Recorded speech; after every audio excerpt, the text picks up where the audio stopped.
Tuesday, November 23rd. I'm going to call this meeting to order and go right to item 1.1, which is the approval of the minutes from Tuesday, October 14th, 2021. Can I get a motion to approve? Okay, Mayor Riordan and Deputy McKenzie. On the question, all those in favor? Aye, thank you very much. All right, so we are going to jump right in and go to item 1.2, which is the Growing in St. John series featuring Ms. Jen Brown, and we're going to get an introduction by Ms. Amy Mclennan. I think I'll take this one on if that's okay with Amy. I suspect it is. I want to introduce Jen Brown to the committee today. Jennifer is an active volunteer and role model here in St. John. She's passionate about eliminating poverty throughout the region and works to advocate for many young people. She supports a number of community initiatives through her work and volunteer commitments. Jennifer is currently the past chair of the Pro Kids Advisory Committee, and that might suggest that she's no longer involved, but she is still involved. She still sits as a member of the committee. She sat on the advisory committee for approximately 5 years now. Jennifer has received recognition for her community building and volunteering contributions, including a Finding Wellness Champion, City of St. John Volunteer Award, the Governor General's Caring Canadian Award, an Outstanding Student Leader Award, as well as the YMCA Red Triangle Leader to Watch.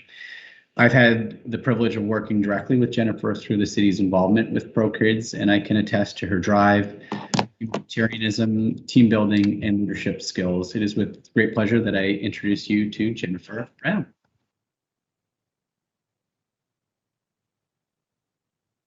Good morning, everyone. Thank you, Phil, for that. Good morning, Mayor Riordan and Councillors Killen Lowe and Mackenzie Harris and fellow city staff. I'm always very honored to speak about Pro Kids and my story because they go hand in hand and mirror each other very well. I grew up in Crescent Valley and I attended school at Hayes and White St. Francis from kindergarten to grade 8. I didn't know that I was growing up in poverty or that I had any disadvantages to overcome. I played all school sports there and I excelled in those, but never had an opportunity to participate in any other extracurricular activity other than cheerleading at the Somerset Community Center. And I do need to give a shout out to the city for that service because I spent many of my days there in middle school and it absolutely kept me out of significant trouble. So when I started high school at St. Malachy's, I assumed that I would just be able to play all of the sports teams like I did in middle school. And I think that was the first eye opener for me that I was in a different position than the other students. I attended the first tryout for the soccer team, and there were probably about 60 girls or so who obviously had way more experience playing soccer than I did, and I didn't even have the proper equipment. So I knew I didn't have a chance, and I didn't go back. A week later or so, I was in English class and my teacher, Carrie Shea, suggested that I try out for field hockey. And what was field hockey? I had no idea. People still don't really know exactly what it is, but she encouraged me to go out and I did. And I made the team, and then came the next piece of the financial burden. We couldn't afford the fee and the equipment that would be needed. And of course, at 14, I didn't know that there were programs that could help me, or nor did my mom. And I do believe at this time, Pro Kids was in its infancy phase. But Ms. Shea found a way to cover the fees. And they did this for 4 years, my entire high school career. And it's hard not to get emotional over that because I owe so much of my path to success to these moments. So fortunately for me now, I am able to give back to these moments as I worked at Hayes and White St. Francis as the community schools coordinator prior to my current job. And I currently coach the St. Malachy's field hockey team. And of course, I am a proud committee member of Pro Kids. Pro Kids would not be as successful as we are without the support of the city and the local municipalities and all of our proceeds going directly to the kids. We do not have to turn kids away when they apply, which I know has not always been the case over the years. As for me, I know I could never ever leave St. John. I'm here to live and give back to the community that has given me so much. And there are so many opportunities here for every resident to do this. And as the city has grown, ProKids has been able to do so and reach many more kids like myself who will hopefully grow up and not just live here, but embrace all of the opportunities that are here. I believe strongly that recreational opportunities play a significant role in breaking the cycle of poverty, be that sport, art, whatever it is. It truly is the piece of the puzzle that these kids need to move on from that. So I do sincerely thank you for giving me the opportunity to speak. I truly believe that the more that we talk about these situations, the more likely they are to change, and more individuals will be able to live an enriched life here in St. John and contribute to the future success our city has in store. So thank you again. I know that we might have a little bit of time for some questions and answers, and I'd be happy to go on any further with anything that anyone had to ask. Thank you so much, Jennifer, for the presentation. So I saw Mayor Riordan's hand first, so I'm going to let her kick us off here. Thank you for your presentation, Jennifer. So as a student, you did not have the opportunity to interact with ProKids? I didn't, because I don't think we knew about it. My family definitely didn't know. It wasn't as present in our community back then as it is now. Obviously, we've been able to reach people differently through social media and through word of mouth. And now that we have more funds, we're able to reach more people. So my teachers just figured it out for me, be that the school. And I mean, they could have very well applied for ProKids for me, and we never really went down that path, but they just figured it out to make sure that I was able to play. Yeah, it's nice to have your voice here today just to get that perspective.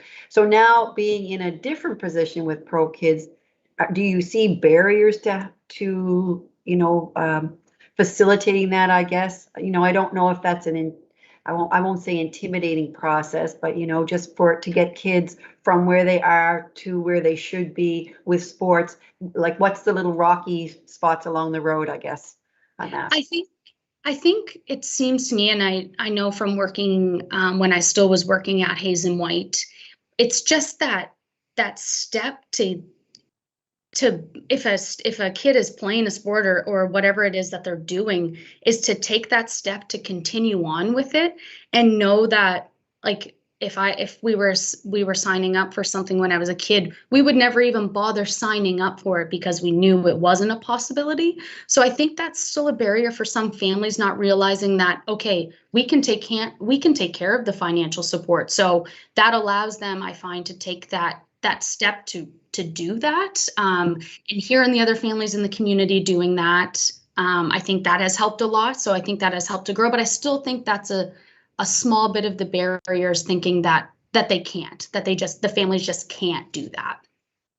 Right. So there's probably a little bit more communication that could happen in the schools with that, maybe. Yeah, I think, and it's like, ProKids, we do all that. We have partners with the school and with the Y and with all of those organizations to get the word out. But I think it still lies with the families knowing that they can do that. So maybe it's more with social development and their caseworkers or social workers kind of helping steer them along that way, a little more like hand holding, I guess, for lack of a better term, but just to get the process complete. Yeah, it's good. Like I said, nice to have your perspective. So thanks for joining us. Thank you. Thank you. All right, Deputy McKenzie. Thank you, Madam Chairperson. Jen, thanks for being here today. I've always admired your work in the community, and your story hits home. I think you hit on it, though. I think education and awareness is a big thing. And when I look at the city of St. John, I know ProKids is city supported. It's a city organization. A lot of people don't know what it does. A lot of people don't know about it. And I think we need to have, and one of our priorities in this term is a livable city. And I think a big thing in a livable city is recreation. And I think recreation tends to take a back seat, when the cuts come, everything sort of sets back. And I think it's time now that we bring that forward under a livable city. And I think we need to put more emphasis on recreation, and not just for our younger folks. You know, I know that the city participates in senior citizens events, but I think we need to do more, you know, and I think we need to have more recognition that we're into recreation. I noticed you go to other cities, they have, you know, a Moncton Recreation Department or whatever. In the city of St. John, it's sort of in another department, you know, it's part of whatever, but I think it needs to be front and center. And I think if we're going to make recreation part of a livable St. John, we need to put more focus on it. And I think you hit the nail right on the head. You know, we need to tell people who are into recreation big time in St. John. So we'll have to show that with our budget as well as our mouth, I guess. I personally, I'm still very involved in recreation, that we use city facilities. I play football.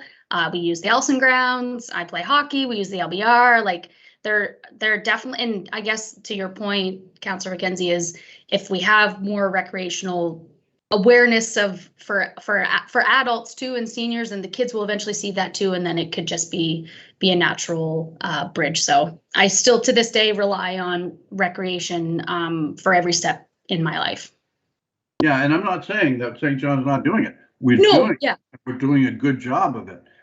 We have the Sunshine program that they put on last summer. You know, it's an awesome program. You know, and I met the facilitators, the students that we hired to do that.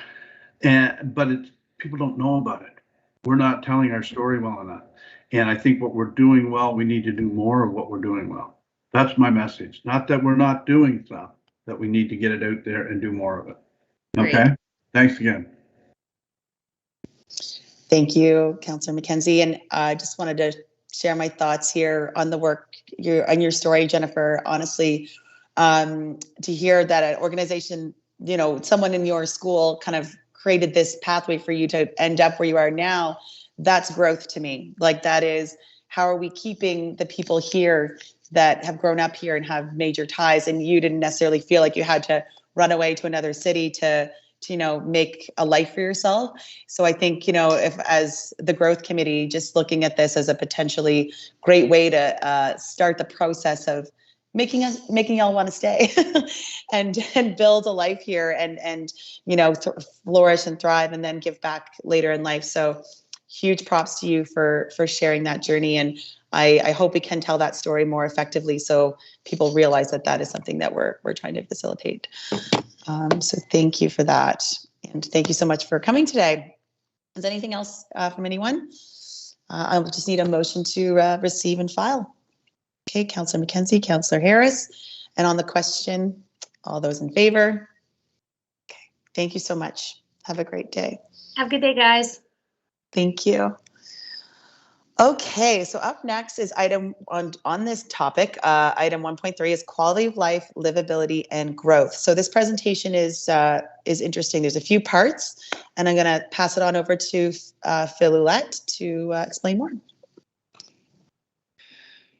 Through you, the chair, to members of the committee, thank you. This presentation is going to be interesting. I really think you're going to enjoy it.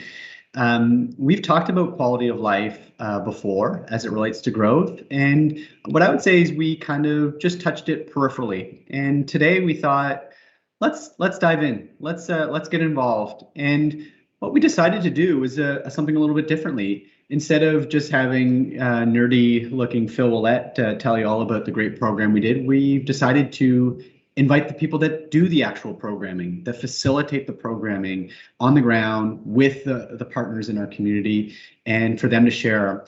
We've also asked them to share how they think those programmings fit to a broader mandate of growth, which is something that we're all learning, how to make those links, both as committee members and as a committee, but also as a municipality. So it's an exciting day, and we're very much looking forward to diving into this with you. I did want to mention that quality of life is really interesting from a municipal standpoint. When you look at council priorities, there are some themes that that flow all the way through your categories. Quality of life is one of those. You can't pigeonhole it and say it's growth. It's exclusively a growth, or it's exclusively how we interact with citizens, or how citizens are able to move around the city, or belonging, or how we make this community green and sustainable. It is one of those that fit through all of them, and it makes it more difficult to define sometimes and to determine where it starts and where it ends. But that shouldn't restrict us from prioritizing it, talking about it, and monitoring it. Today, we're going to cover a variety of different facets, but I also want to acknowledge that it's not everything. We are not going to try to claim that the only things we're sharing today encompasses quality of life. There are some themes that you might personally feel has strong contributors to growth, but we are not bringing it up. So, for example, we're not bringing up transit today. We're not bringing up active transportation. We're not bringing up local immigration partnership. We're not bringing up the various municipal squares, beaches, facilities, and regional facilities. And all those are part of that story of quality of life. So please acknowledge that. And if there's continued interest in kind of, if you may, swimming into this topic, we can organize more in the future. So let's go to the next slide, Amy.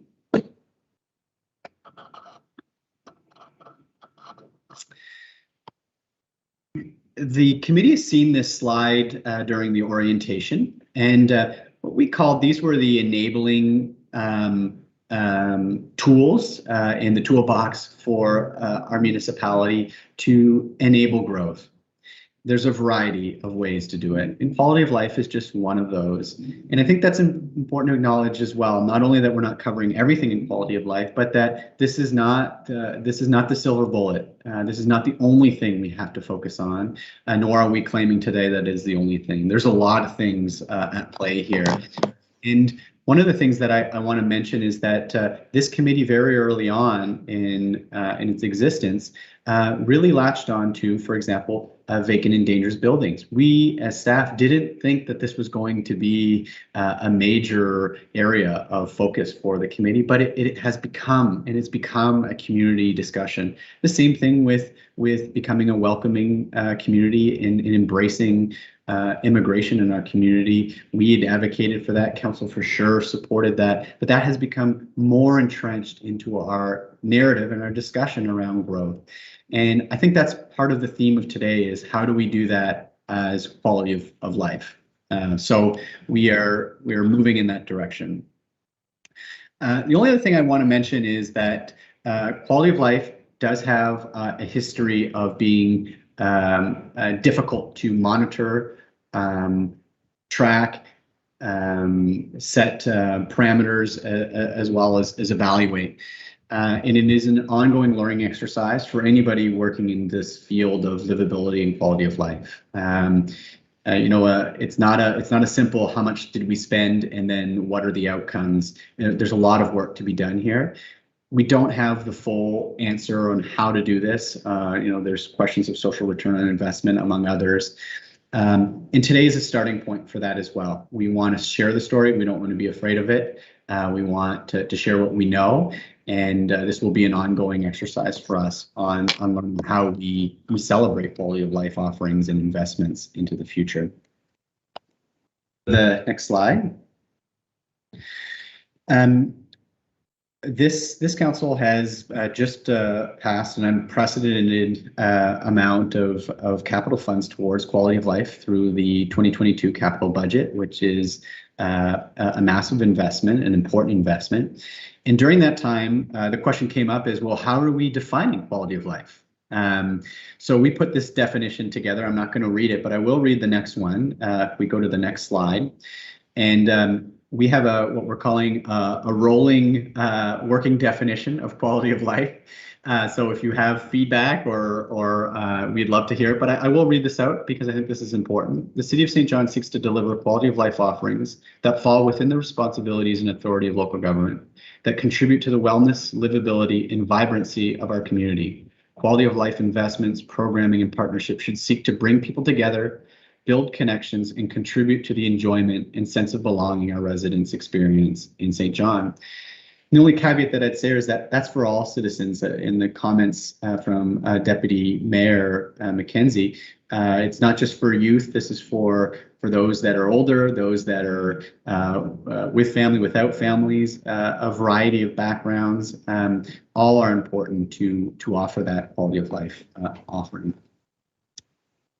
So with that, I think we're going to kick off this presentation and you'll hear less of me. So I will pass it on to our Community Services Manager, Amy Mclennan, to take it on from here.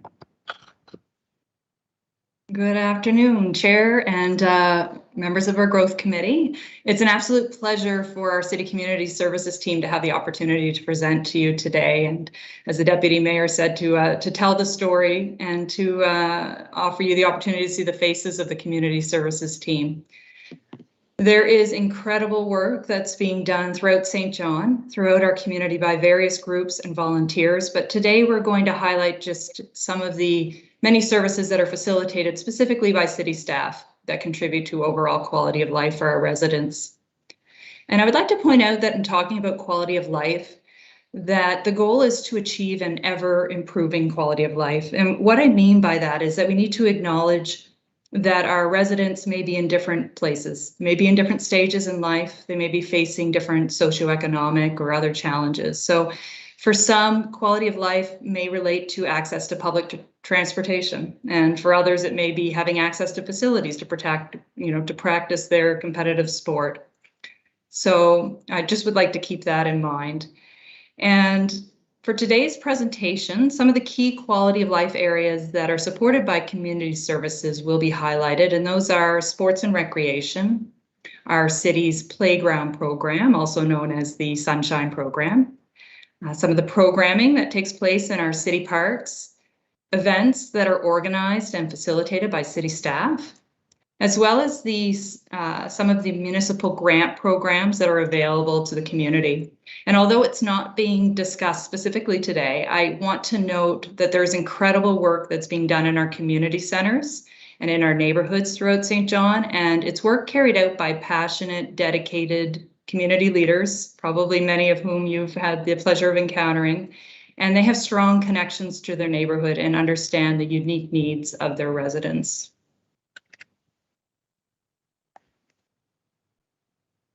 So in introducing this series of presentations, I want to talk briefly about the importance of quality of life and the overall growth of St. John. So there's many factors that people consider when they decide to move to a city or to open a business in St. John. And the elements that support quality of life are not only attractive to new residents, but they're also attractive to businesses who are looking to attract and retain employees. And attraction's certainly key, but I would argue that retention is equally, if not more important. So I just want to tell a quick little story just to drive home that point. But in the late 70s, my husband would walk down the hill from his home on Charlotte Street West, and he would go down to the Carleton Community Center to play ball hockey and to go to dances. Fast forward 30 years later, and his mother walked down that same hill from that same home to attend classes at the Carleton Community Center, and she earned her GED. And I should also add that staff that worked at the Carleton way back in the 70s, there were some of those same staff that were there when my mother-in-law took her GED. And the reason I tell that story is I feel it's really a clear example of what establishing real roots in the community looks like.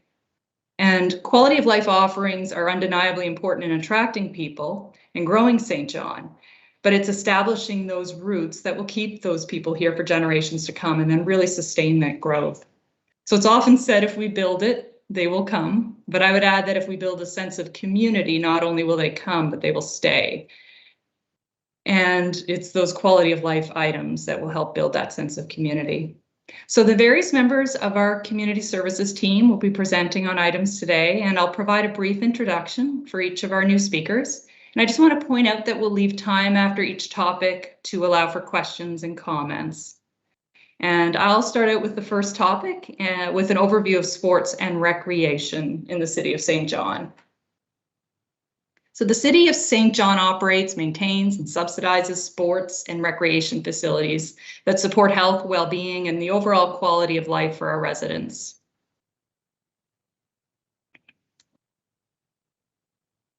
I would also like to mention that Jen Reed from the Community Services team acts as the sports liaison for the city. She's the main contact for the many user groups, and she looks after the bookings for city-operated facilities. And that's no small job, because in a typical year, there are over 9,000 hours that are booked at facilities. And so the city-operated facilities include 14 ball fields, 13 multi-purpose fields, and that includes the artificial turf down at Shamrock, the AmeriTurf, as well as 8 courts and 3 arenas that are used for both ice and floor sports.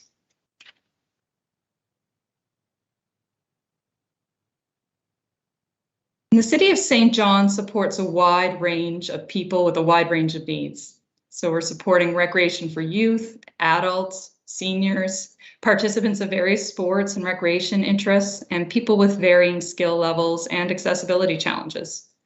During the last winter season, which of course was presenting challenges for all of us with the ongoing pandemic, we still had over 2,300 people that made use of city-operated arenas, and that number has been north of 5,000 in regular years. This past summer, over 3,000 people made use of city ball fields and multipurpose fields, while close to 400 made use of the city court facilities. And there is no debating the positive impacts that participating in sports and recreation has to quality of life. It promotes a healthy, active lifestyle. It develops skills and leadership, promotes volunteerism, opportunities to socialize, and again, build that sense of community, which I think Ms. Brown spoke to very well on the outset of this meeting. I'm sure many of us can think back to participating in sports as a child, and you may have had that one coach that stood out as a mentor or a great lifelong friendship that started. And now as adults, we may be more on the sidelines as our own children are playing sports. And while they're out on the field or on the ice, we're connecting with other parents and maybe meeting people in the community we may never otherwise have met. And we're building our own friendships. And then there's the incredible experience of just being part of a team. Learning how to deal with loss together and enjoying the thrill of the win. And speaking of win, I'd be remiss without mentioning this. So the St. John Greyhounds recently made history, winning the AAA Provincial Championship and bringing home the banner to St. John for the first time in 58 years. The victory was celebrated not only by the team, the coaches, and the fans, but by hundreds of St. John High alumni, past players, past coaches, and parents. And those athletes had the powerful experience of hearing a large group of people yelling, "Go St. John." And that alone, is just incredible, and celebrating that historical moment together. And I think that really shows the impact of sport on a community and bringing community together. It should also be noted that the presence of recreation facilities and the associated opportunities that they offer has a strong influence on growth. It has a positive impact on property values. It assists in making St. John the community of choice for our new residents and to retain our existing residents. In addition, our sport and recreation offerings bring visitors to our city. That results in economic benefits through sport tourism. So one example would be the Canada 55+ Games in 2018. It brought over 1,500 delegates from across Canada. And those are people who made use of our local restaurants, businesses, accommodations. So in summary, recreation services and amenities contribute to overall quality of life. They promote community engagement, provide economic benefits, and they enhance the mental and physical health of our residents. So that concludes this portion of the presentation on sports and recreation, pending any questions you may have. Thank you. All right. Thank you so much, Amy. That was excellent. I love the retention stuff because I do think it's like this double-pronged approach of attract and keep. So that was great. Councillor Harris, you're up first.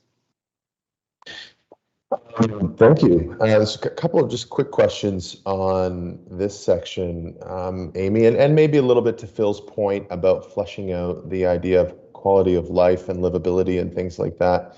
My first question is specific to your presentation, though, and that is, do we have a sense that we're hitting our capacity numbers? Like, do we seem to be overbuilt and underutilized on our fields, arenas, and recreation areas?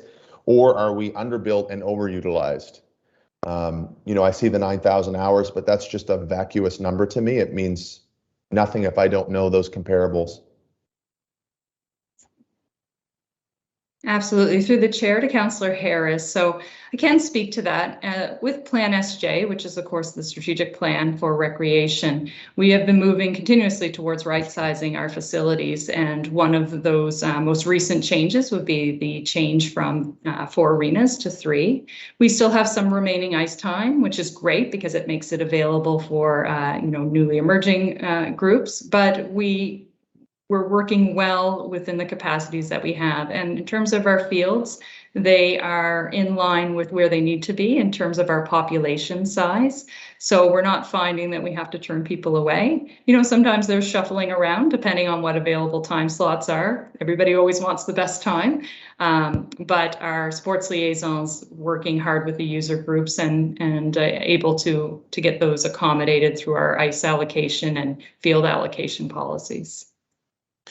Okay, and then related to this, but also related to this quality of life, how good of a job are we doing at connecting the right parts of the city? So like not every neighborhood needs the same support to connect to and access the quality of life offerings for things like sports and rec. And so I guess, yeah, I love seeing this overarching, landscape of sports and recreation and its importance within the city. I guess going forward, and maybe this is just more of a comment than a question, I'd love to be able to know those things. How are we custom fitting our offerings and our attempts to connect, neighborhoods that have clear. I was at the Waterloo Village Association meeting the other day, and one of the numbers that just staggered me is that when they did a deep dive into census data from 2016, they found that in actually the Waterloo Village area, there is an 85% child poverty rate. It's only 1,500 people. It's 140 kids when you take down the numbers. Now, over the rest of Ward 3, we know that's still high, right? Almost 50%. But the Waterloo Village corridor itself. So, I would love to know some more in that area.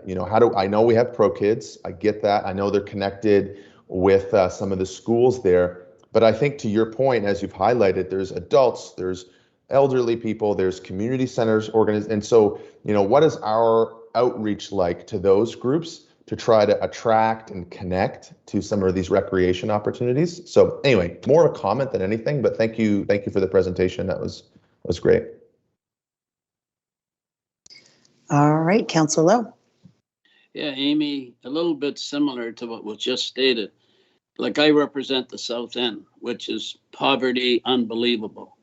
So Broadview Avenue has a ball field that you just decommissioned back many moons ago. I'm not going to argue that. But it's looked after totally by volunteers. You got a teacher from St. Max, you got a teacher from St. John High School, you got people from Broad Street, Broadview Avenue, to look after this ball field the whole time. So there's kids using it all the time. There's little league teams that go and try to practice there, but we don't have the equipment to take the weeds out of the center field. And I understand that you have enough ball fields, but there's not a ball field in the South End. You got to go to the Allison grounds, the first place you get to a ball field. And all I'm saying is, if the volunteer, and there's a trailer there where we lock the equipment in that we try to use, and everything is volunteer.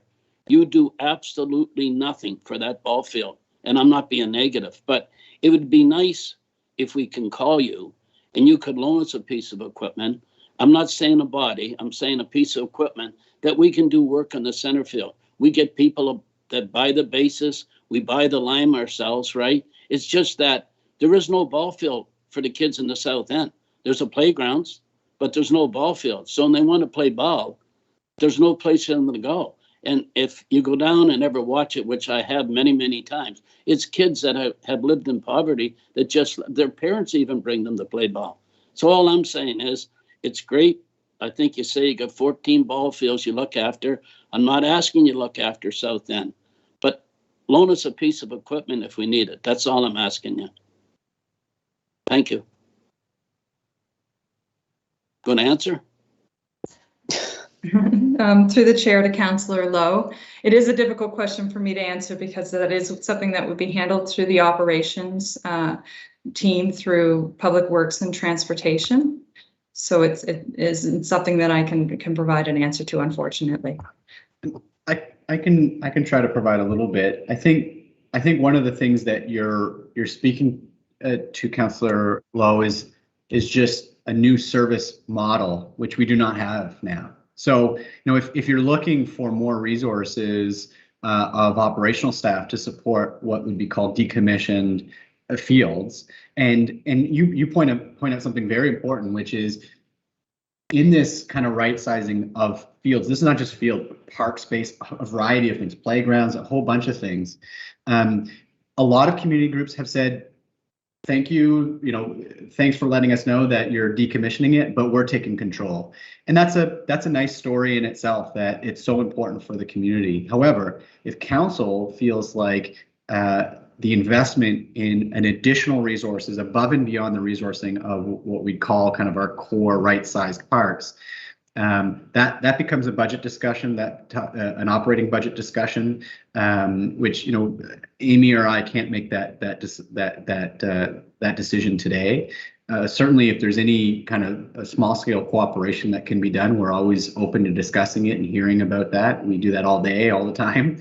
But I wouldn't be able to kind of revert staff from other areas to a new location through this growth committee. It'd be a broader conversation about resourcing. Yeah, in a good time. I respect that, Phil. And as you live in the South End, I mean, it's the idea that there's a lot of poverty down there.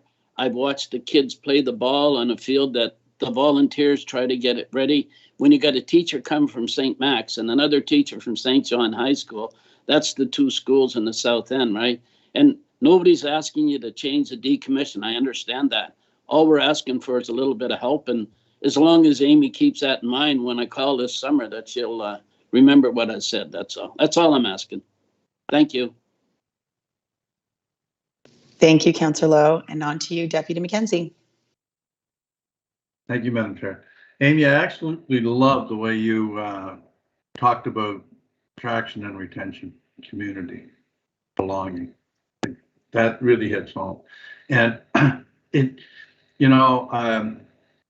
I talked about telling our story, right?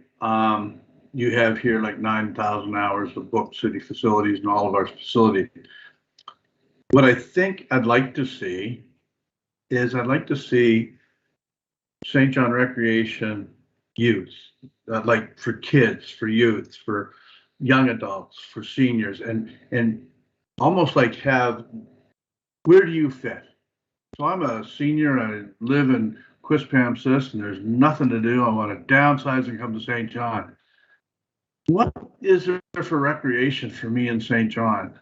Tell me, sell it to me so that I can sell my house, come to St. John and join that group of, whatever it is at the Carleton Community Center. You know what I mean?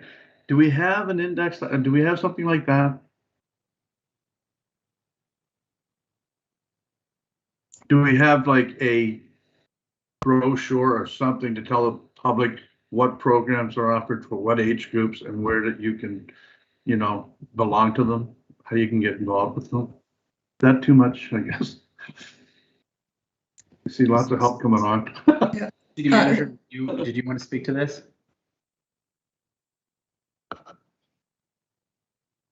Maybe I'll jump in for a minute if you don't mind. I just wanted to add that is, we have made significant strides in promoting our recreation offerings. The city released a Newcomers guide recently, which is an excellent piece of collateral that really helps leverage those opportunities.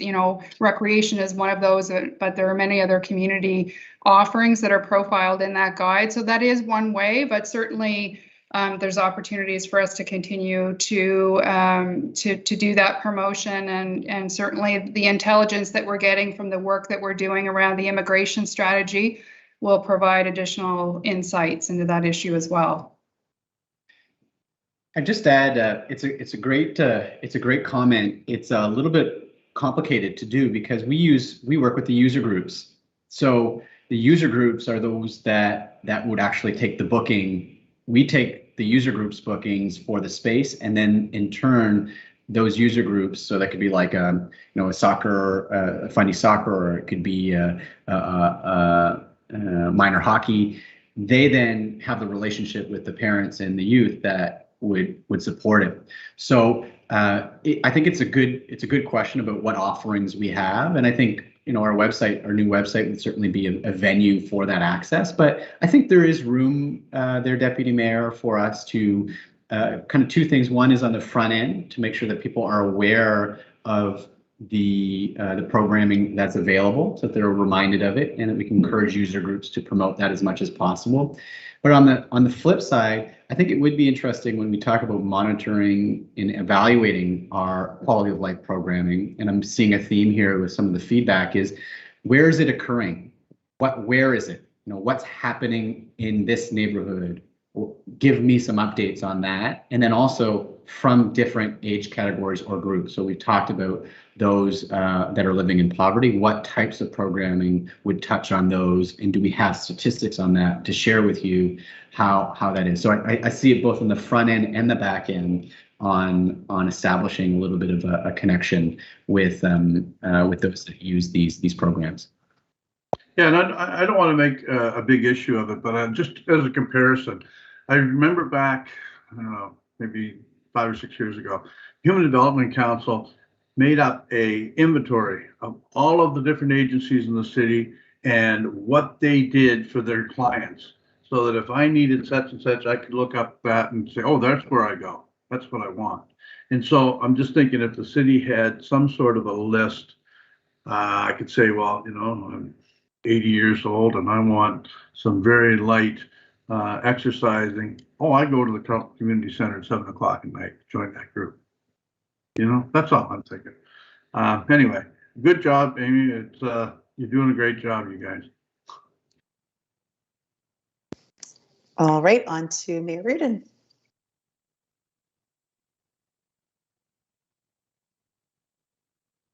Thank you. Nice job, Amy. I find that all of these presentations are often provocative, like they get you thinking about one thing or another thing, which is all good. I know you don't have the answers for everything, but I will just add a little bit on to what Councillor Lowe was talking to. Really, just more of a comment is that, I know there are 14 ball fields. I don't know what the criteria has been over time, like and I understand that we need to look at our assets and decide which ones we want to keep and which ones we want to decommission. I get all that. And I don't know all of the parameters that would have been used, but I guess when I think about it, like, it's easier to keep a ball field that has user groups that will connect with the city and that have less transient populations that are a little bit more affluent, because they can use it, they can get to it and all those other things. But it's interesting because, we just had Jennifer Brown on, who said that she didn't realize she grew up in poverty and, had that opportunity to play some of those things just locally. So how do we ensure that local opportunity is still there for kids that live in poverty? Because one thing about playing ball, it doesn't cost anything. You need a ball and a bat. It's not even like soccer. You need cleats for soccer, and hockey's far more expensive because of insurance and what you need. So of all the sports that kids can play, ball is probably the cheapest thing. So and I just throw that out there because I think it does add to our value proposition. And I also think that, as Jennifer Brown did say, playing sports kept her out of a lot of trouble at the end of the day as well. So I think there is that return on the investment that really is not measurable. So anyways, I just throw that out there as I was thinking about it all. City Manager, I see you're on the line. So I'll stop. Yeah, your members of the committee, now that I believe all the questions have been addressed, 2 quick points from me. First of all, to the Deputy Mayor's point, although it's not all in one spot, I would encourage anybody who's curious to to use our new website. There is a feature for each of the community, each of our neighborhoods, where it's entitled, I believe, sports and recreation facilities, that you can click on, and it's linked directly to a map, and it shows you where the arenas are, the ball fields, the golf courses, the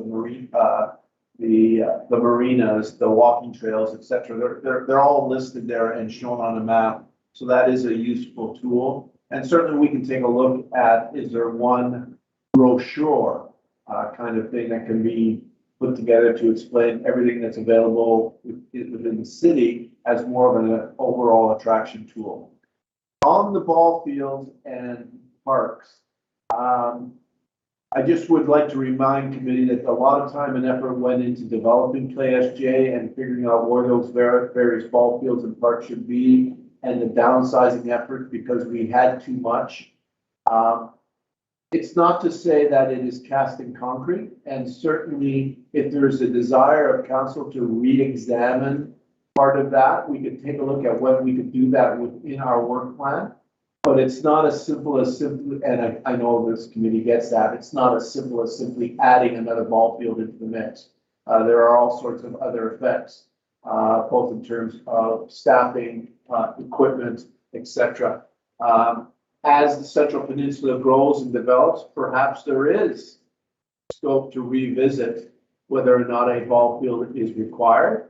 And that certainly can be looked at. But again, we would have to roll that into the overall work plan because it would be a revision of Play SJ.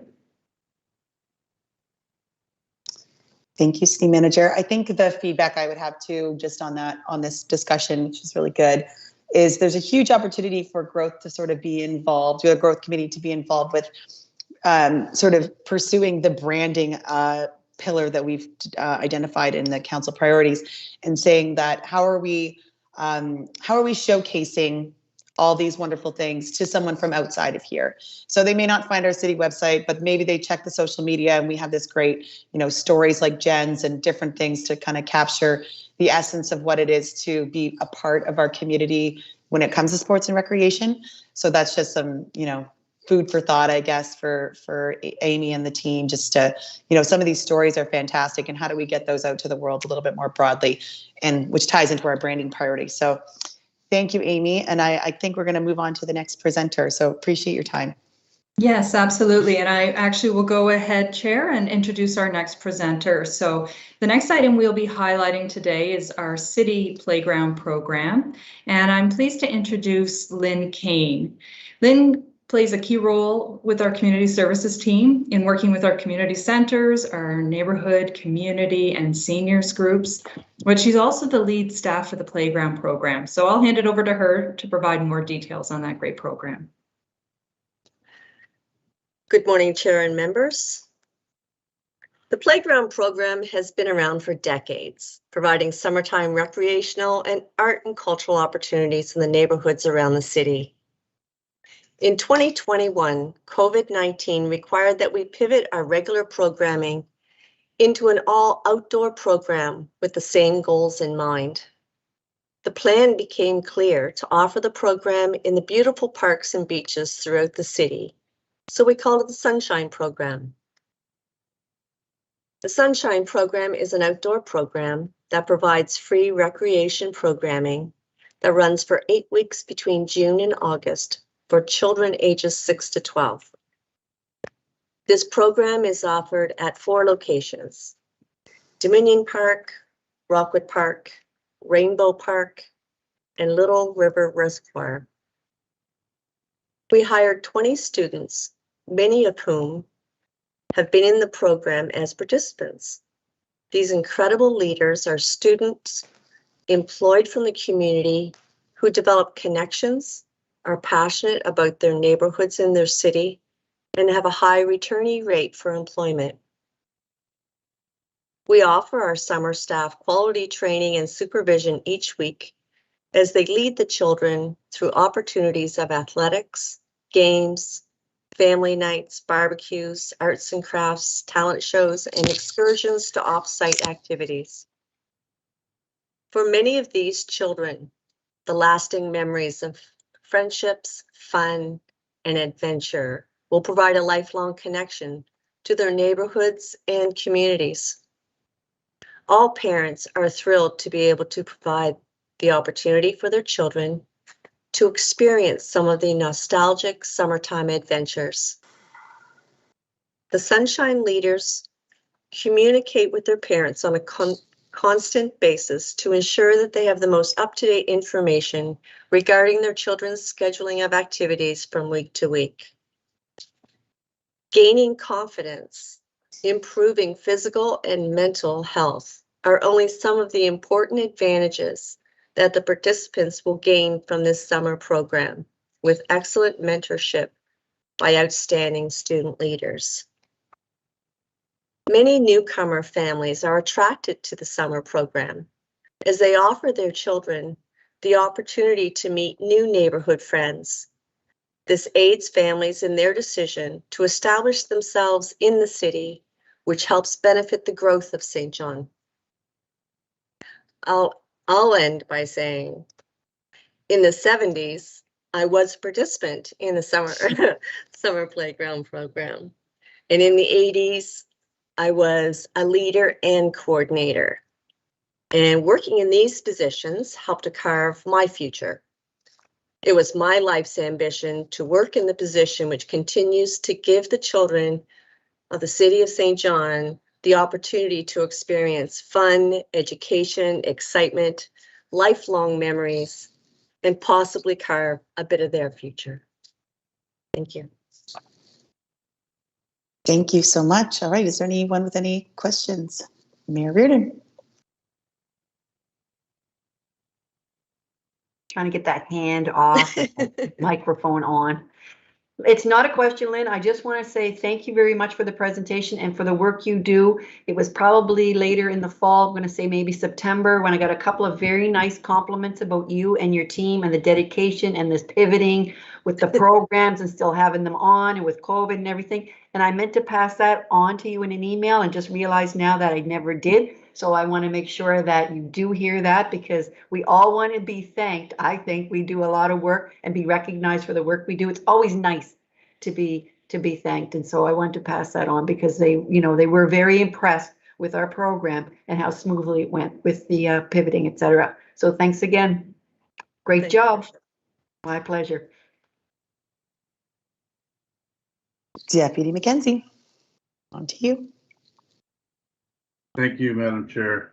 Lynn, I can't say enough about your Sunshine program. I mean, it's absolutely outstanding. Top shelf for sure. I met your students. They're full of ambition, full of pride. You know, those kids were in great hands. This is the type of program that's going to attract people to St. John, where they know that regardless of their economic status, there's going to be something for the kids to do. And when I looked at the kids, I mean, there they were out for everybody to see. They were having so much fun, you know, making so many connections and new friends. And that's what community is all about.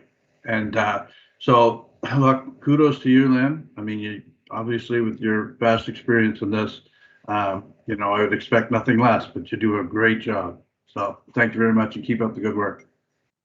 Thank you, Councillor. Thank you, Deputy. I just wanted to actually, Lynn, ask a question, because my son has been a participant. He was a participant before COVID and actually during COVID as well. And I'm just wondering how we can get past the lunchtime break threshold, because I know that is a bit of a barrier for them. That's some of the feedback I've heard from other parents. So is it sponsorship? Like, how can we kind of help you all get past that, and maybe even to past the 3:30, 4 o'clock pickup time too? So what happens, and what has happened in the past that has kept this the way that it is that it distinguishes us from delivering recreation programming and being a daycare program. Mm-hmm. So we've never wanted to go down that path to be a daycare program. So we've continued to offer it as recreation programming, which is what the playground program in the city has always been. Excellent. Okay, no, that's great. Just something to help clarify for folks. So I totally appreciate I it. know, I hear Yeah. it a lot. Yeah, I know. It's like the middle of the day break, but Yeah. it's funny. We've able to work it out in different ways, and there's often moms who are willing to help the kids at lunchtime in the neighborhoods and things like that. So it's another way that communities can kind of get together and figure out ways to overcome that. But it would be cool in the future if we maybe could figure something out down the road, but totally get it. Thank you so much. Really appreciate you. And Amy, on to the next.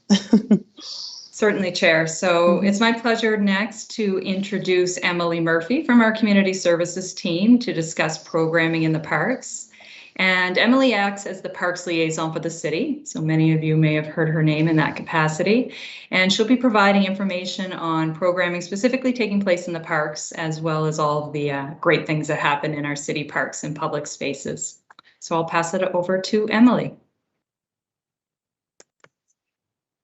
Thank you, Amy. Good afternoon, Chair and members of the Growth Committee. I'm just going to speak a little bit about parks programming, which essentially facilitates the use of our city assets. And we are spoiled for choice in St. John. We have over 3,000 acres of natural park space, like beaches and unspoiled wilderness, and they're strategically placed in every ward and neighborhood of the city. The wilderness areas, this is our programming is as simple as providing a trail map and some wayfinding markers in the wilderness.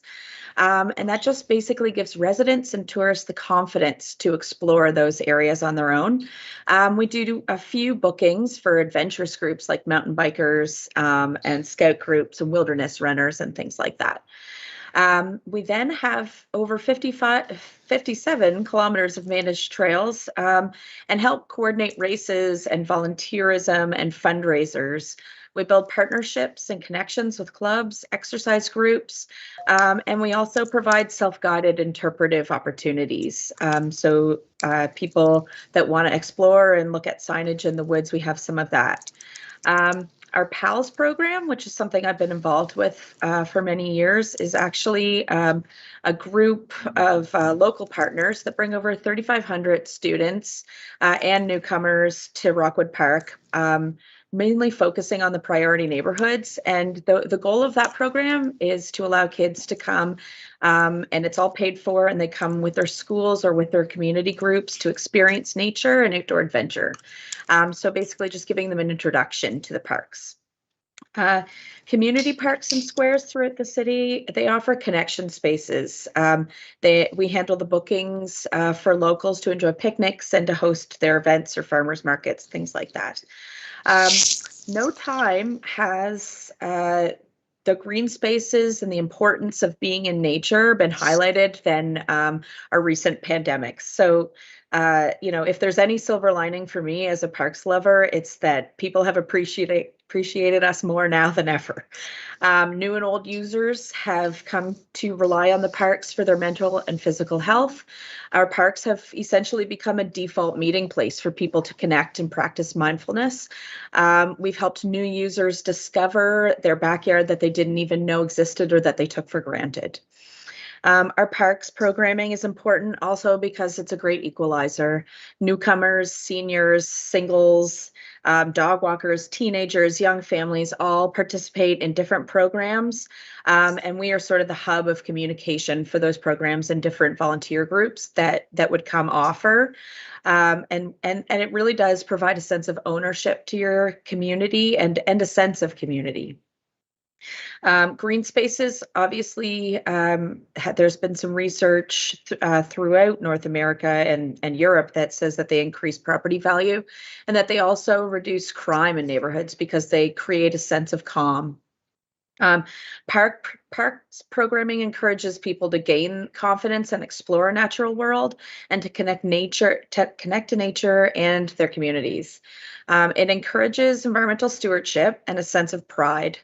To end, I'd like to quote one of my favorite naturalists, Sir David Attenborough, And that's basically that no one will protect what they don't care about, and no one will care about what they've never experienced. So it's my belief and hope that residents and visitors who participate in programs and visit our parks, that we give them the confidence to do that, will develop a greater love and appreciation for nature, that they'll have pride in their communities, they'll be happier and healthier, and want to stay here and live here because of it.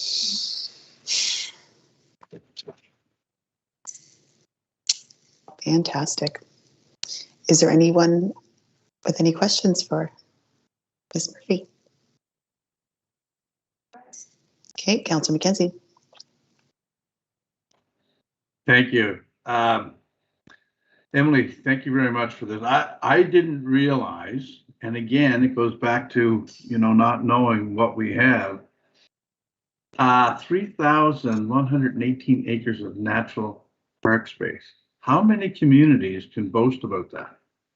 You know, 56 kilometers of trails. Like, when I think about these numbers, I think people must say, oh my God, I got to get there. You know, that's just what I need in my life, you know, but we don't have it out there. This is amazing. 30 acres of community parks. I mean, I think that we must be in a category of our own when it comes to those kinds of numbers. Listen, thank you very much for your presentation and your commitment. I really appreciate it. Thanks. Through the chair to the Councillor McKenzie, in fact, Rockwood Park, which is 2,200 acres alone, is one of the largest municipal parks in North America. So and it's right in the middle of our backyards. So it's incredible for me, having been there and seeing the awe on people's faces when they move to St. John and then realize that they have this in their backyards to explore. I mean, 5 minutes and you're in the middle of nowhere. It's pretty cool. Absolutely. And, you know, I wasn't even thinking of that. I was thinking of 3,000. So there's 2,800. More. Anyway, thanks very much, Emma. All right, Mayor Riordan, you're up next. Emily, I think your presentation was great. It is impressive to see the numbers. I knew that Rockwood, I think, was the largest inner city park in North America, but you just, you know, it's one of those things that you just don't, I guess, brag about it because it's in your backyard. But I think that's what we need to start doing. I didn't read that quote in there. That's not in your presentation from David Attenborough, but I did love that quote. And it is so true that you will not protect what you haven't experienced. So I think we need to, it's to get that experience. It's to link everyone in the surrounding area with that experience of going to our park. So I think we're on the right track. Thanks so much. Very positive. Love it. Thanks. Yes, fantastic, Emily. I often will be posting about Bayshore Beach or Mclennan, all the beaches we have on the west side, for instance, and people are like, where is that? Where is that? What are you talking about? And it's like amazing how many hidden gems we have and very obvious gems and everything in between. So great job highlighting that for everyone today. All righty, back to you, Amy. Certainly. Thank you, Chair. So next, I'm pleased to introduce Kate Wilcott, and Kate is the Arts and Culture Coordinator on our Community Services team. She'll provide details on the city's involvement with events, as well as highlight a very unique, impactful initiative called Spotlight. So I will now pass things over to Kate. Thank you very much, Amy, and good morning, Chair and members of the committee. The term events encompasses a wide variety of city-supported occasions taking place in St. John. Led by the Growth and Community Services team, the success of these events over the past 20 months lies within the city's process for working with organizers and their own drive to pivot and persevere. So we define events as gatherings in public spaces that occur in parks and/or streets. The event organizers may be members of the public, a community organization, or the city itself, and applications would fall into one of three categories. So a tier 1 is a basic small event that requires minimum to no staff resources. For instance, it could be your family birthday party in Rockwood Park at a picnic table. That would be a tier 1 event. These events are booked through the city's park booking platform. Tier 2 and Tier 3 events require more staff resources, may have larger crowds that could involve 1 or or more street closures, the rerouting of traffic or buses, and may involve license or permit extensions such as the city night market, neighborhood street parties, and even the drive-through graduation ceremonies that took place in the spring. In the spring of 2020, with the onset of the pandemic, the world was shutting down and people were in social isolation. In-person events were put on hold indefinitely, and the economic fallout was headline news, but the social costs were also tremendous. While Zoom meetups became the new event venue, people quickly became weary, blurry-eyed, and they craved human interaction. At the same time, organizers whose livelihood depended on bringing people together in person were brainstorming new ways to operate in a COVID world. City staff was doing the same, asking, how could we safely and effectively facilitate events using the new and ever-changing protocols? So last summer, a new process was established, bringing together a task force of staff from service areas dealing with events. A new application was created and a one-stop model was launched to make events easier, safer, and efficient. So fast forward to the summer of 2021. The world began to reopen, and with solid safety protocols in place, the city was able to help facilitate so many events. There were outdoor weddings and processionals throughout the uptown. The Fundy Fringe Festival brought their shows outside. The Third Shift displayed interactive contemporary art throughout the city. There were birthday parties, picnics, family reunions spread up in our parks. There were fundraising walks that were able to take place. The Nick Nicole Center closed down an entire city block for a family dance party. And the night market turned Germain Street into a concert site the same evening that the Imperial Theatre turned King Square South into a Parisian bistro for their season launch. And of course, Moonlight Bazaar lit up the uptown sky. As more event organizers see the possibility of open air spaces as the new venues for gatherings, and our city team continues to make this process engaging and successful, St. John will continue to grow as a vibrant, safe, welcoming, and strong community for all. So I'm now going to continue into the next presentation on the next item, and I'll take questions on both topics at the end of this presentation. So earlier this year, staff presented a pilot project to this committee centered on community and economic recovery. The project posed a solution to the disruption the pandemic was placing on our neighborhoods, businesses, and residents. The arts can dramatically offset negative impacts and turn disrupted locales into destinations using creative placemaking.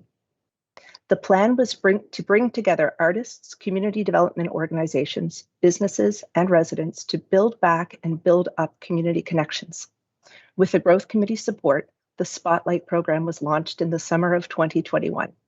And this morning, I will highlight two of the projects that emerged from this program. We Are the One is an initiative between local singer-songwriter Brent Mason, the One Change at the Nick Nicole Community Center, local filmmaker Lachlan O, and residents in the Old North End. Brent met on several occasions with groups of residents in the neighborhood who shared the stories and culture of the area and its people. This folklore was the inspiration for an original song. The song was recorded by Brent, accompanied by children from the neighborhood who contributed vocals in the chorus. Working with filmmaker Lachlan O, a professional music video was created showcasing the neighborhood and its residents. Further to this, One Change worked with a photographer and residents to create images of the people in the area, which were then affixed to buildings as large-scale murals. And a walking tour was then held with a strong attendance. This project is an example of the power of arts and artists to be leaders in community development by placing the proverbial spotlight on the cultural landscape and sense of place. Brent was featured on the CBC in an interview about the project, and the song debuted on Information Morning. And an extra special appendix to this project is that Brent is now using the sales from the song on Bandcamp to create a scholarship for young people living in the Old North End. The second project I'll highlight is King Square Swing Dance.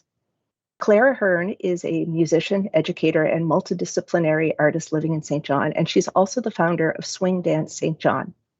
Claire's Spotlight program was to animate King Square this summer by providing a safe, open-air setting for the community to join together in dance and music.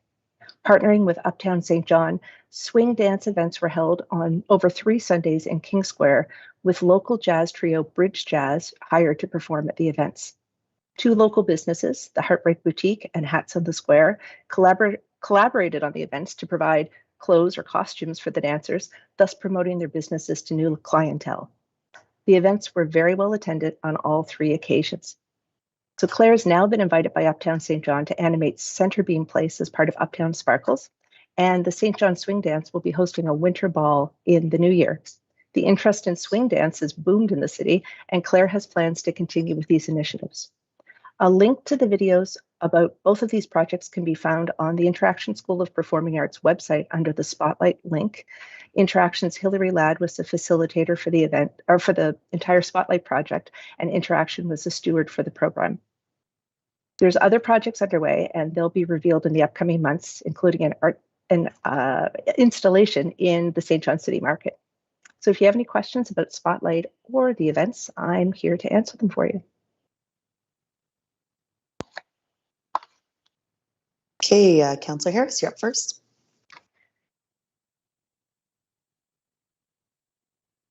Thank you, Madam Chair. So, Kate, I thank you for that, and lots of good stuff going on. I know we had quite a bit of interest in the placemaking piece that came out. I've heard of other people applying for it. I guess there's a couple of questions I have around that initiative, but also just on the open streets stuff that came out of 2020. I know it's a little further back, but if I can just be any kind of a little advocate for continuing on that, it was a hard thing to pull off in the way that it was like we tried to pull it off before. But I've seen in other cities, and I certainly saw it when the city market had that event where we had right at the steps of city market, we had music and things like that for I think it was the last night of the night market is what it was.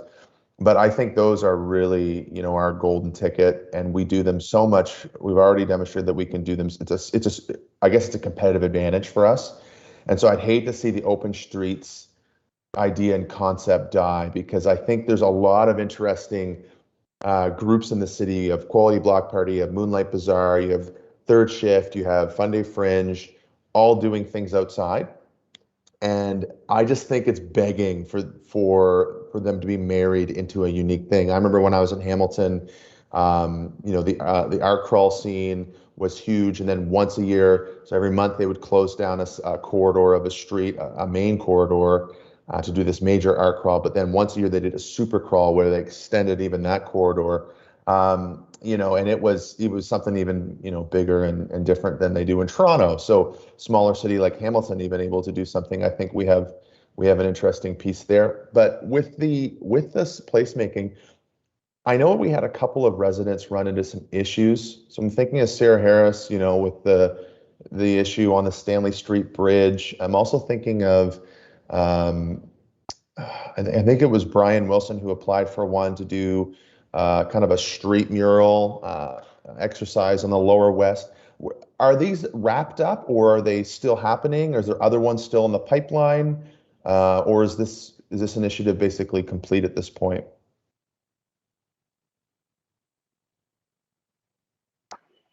Oh, sorry, I saw the city manager's hand up. I wasn't sure if you wanted to speak on that or not. Yeah, if I may, I'm going to speak on your first question, Councillor, and I'll let Kate respond to the second one. On open streets, it was successful. We did receive very many positive comments. We also received some critical comments as well for people who were displaced or inconvenienced by closed streets, etc. But the bottom line is that it was a very significant effort initiated and executed by members of the staff who worked extra hours on their own time in order to pull it off. The value in its current configuration just is not there. So we remain open to community input on ideas about how various events or an open street program could unfold in our uptown core, but it will not be like it was last summer, or 2 summers ago. I'm losing track now, simply because the effort was not worth the participation levels that we witnessed.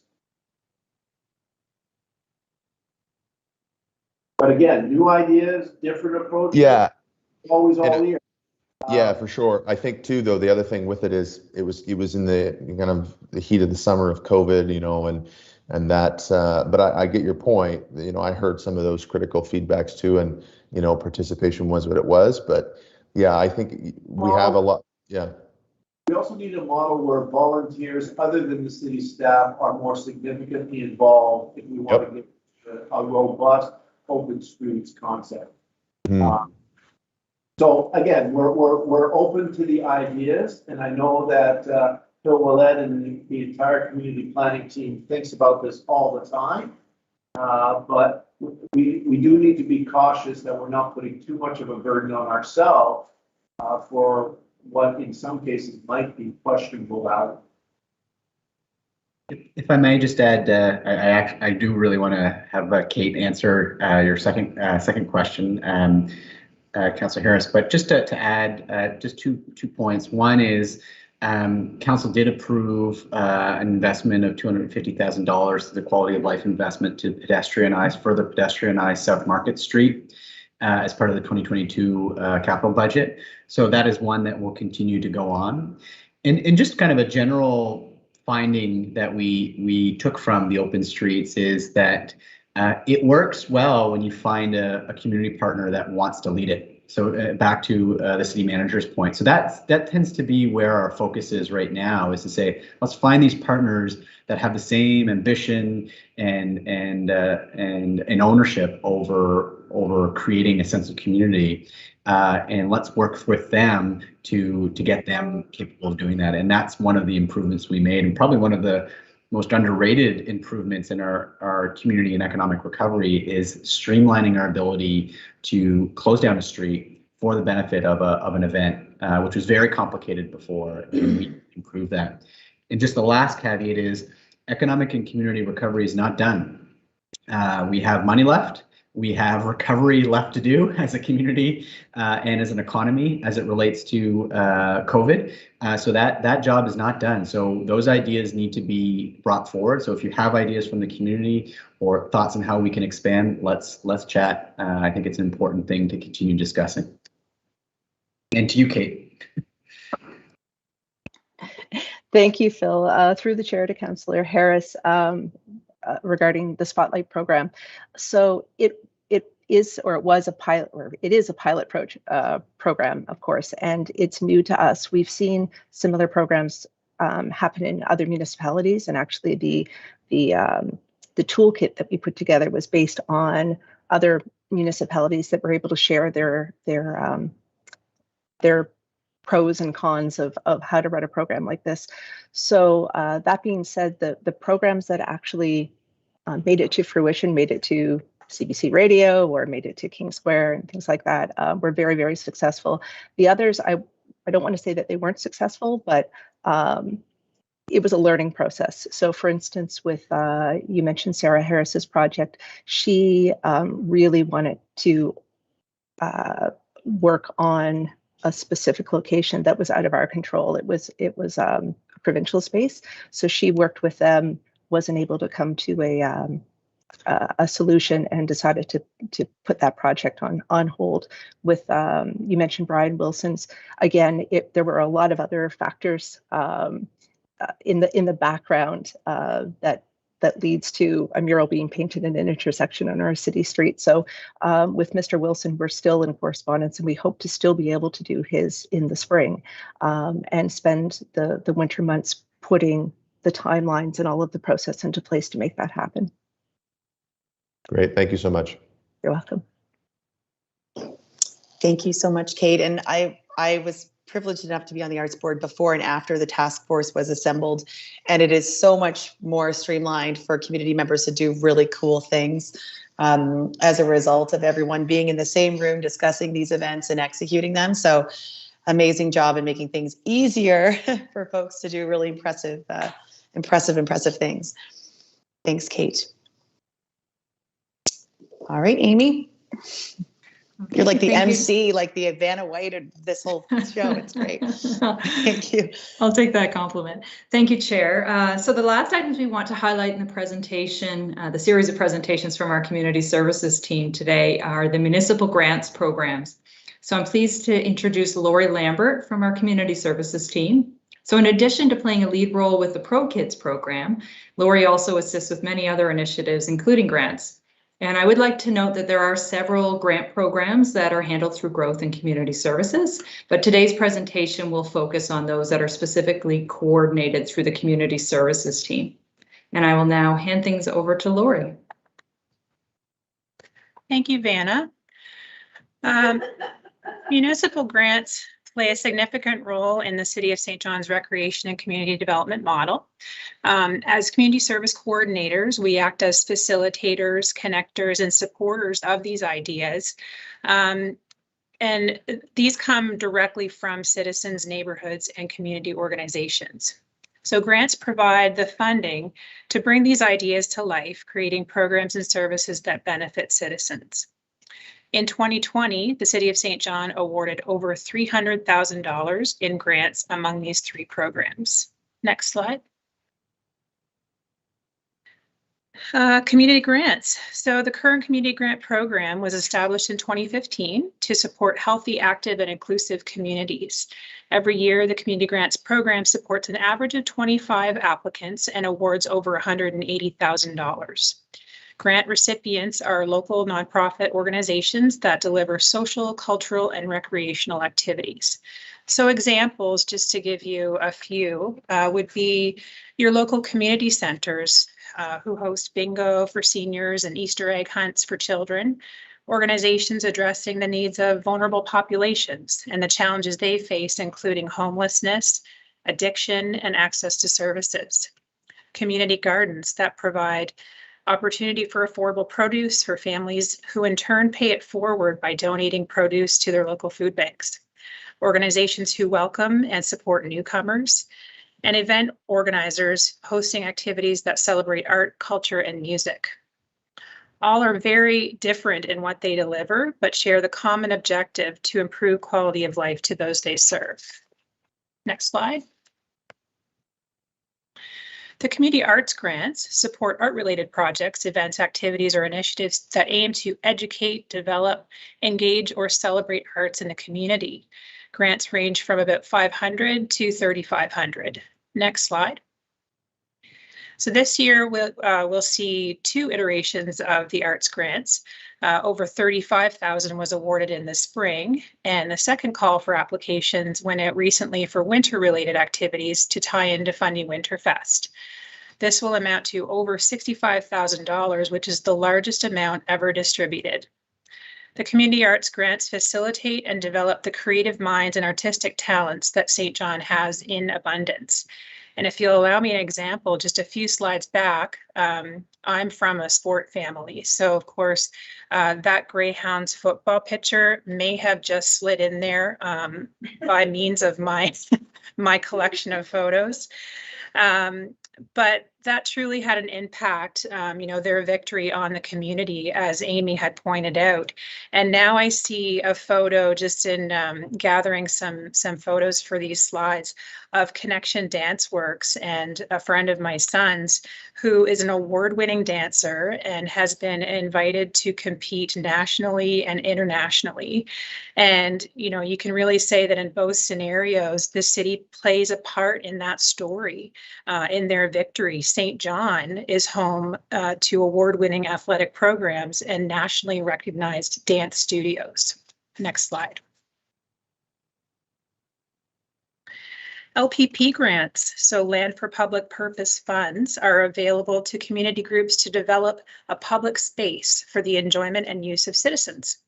Established in 1995 to balance growing residential development with the demand for recreational opportunities.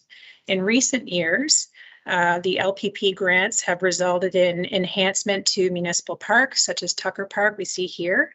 And next slide. And other examples include refurbishment of playgrounds, such as Island View and Seaside Park, the establishment of pickleball courts, the protection and conservation of land or water. So we see that in the example of the recent Montgomery Crescent Rain Garden, and improvement to accessibility with the stairway to service in Jervis Bay.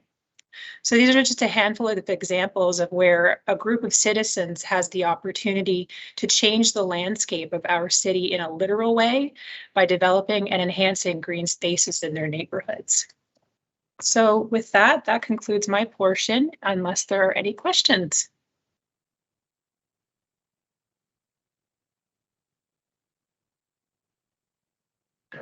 Any questions?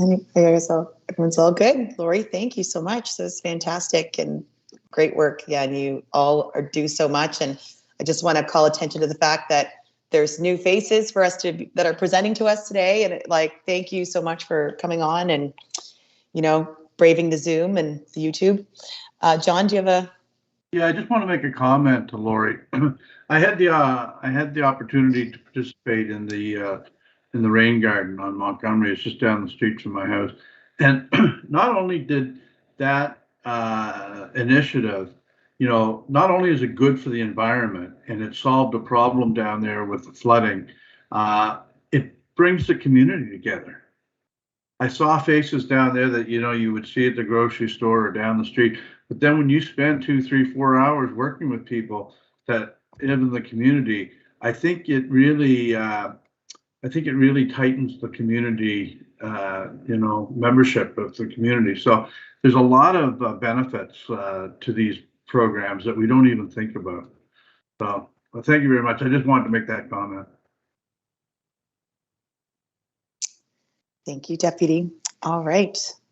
So with that, Phil, is there anything else you wanted to do to close out this? That's all. All righty. So we'll take a motion to receive and file. Mayor Riordan, Councillor Harris, all on the question. All righty. Thanks, everybody. Okay, so now we are on to our next item here, which is item 1.4, agency boards and commissions. Oh, sorry, I'm right here.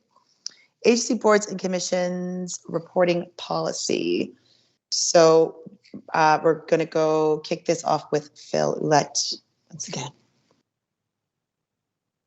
I believe, or sorry, Jacqueline. Chair, I got you guys all backwards. Miss Yeah. Jacqueline Hamilton, everyone. Thank you. Chair and members of the Growth Committee, before you for receive and file are the biannual reports for the agencies, boards, and commissions that fall under Growth Committee. This is very much a new process that's being led by our city's finance team and is really aimed at improving transparency and accountability related to the city's significant investments in its ABCs. This afternoon, I'm pleased to introduce Tiffany Fawcett, who's here on behalf of our finance team to provide additional context on the process that's been followed around this and also the role of the Growth Committee in this process. With that, I'll turn it over to Ms. Fawcett.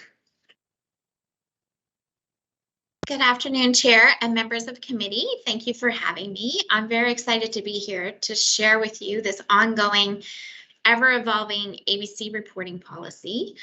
I'm going to share a slide deck with you, or attempt to.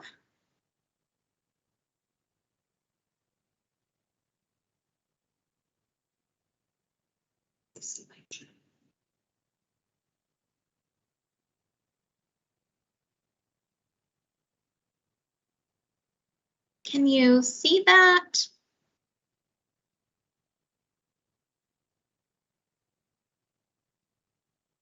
Okay, I'm going to switch to my slideshow, so I won't be able to see any of you if you have your hands up. First thing I want to talk about is a little bit of history on the ABC reporting policy. So slide number 2,